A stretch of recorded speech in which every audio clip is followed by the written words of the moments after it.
C'est sa grande passion. La présidente des chasseurs de l'Isère aime ce loisir depuis toujours. Le dimanche, elle traque le petit gibier, des oiseaux, avec son fidèle épagneul breton. Pour elle, pas question d'interdire la chasse le week-end. Si on ne peut pas aller à la chasse le week-end, on ne pourrait pas y aller du tout. Les chasseurs sont des gens qui sont en activité, la moyenne d'âge baisse, les chasseurs rajeunissent.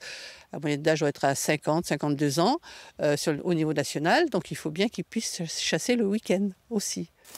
Le débat a été relancé par de récents accidents de chasse et par la proposition du candidat écologiste à la présidentielle. Il va falloir que la nature soit accessible à tout le monde. Et j'interdirai la chasse le week-end.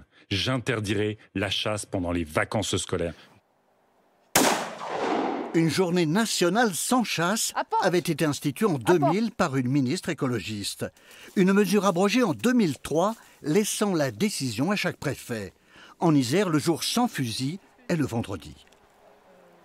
Sur le terrain, il y a des aménagements qui se font entre les chasseurs et les autres usagers de la nature.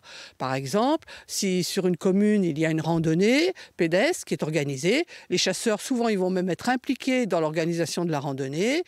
Ils ne vont pas faire de battues ce jour-là. La zone de battue, c'est uniquement la zone qui est en rouge. Une appli est expérimentée pour localiser les battues. Elle doit contribuer à réduire les risques d'accident.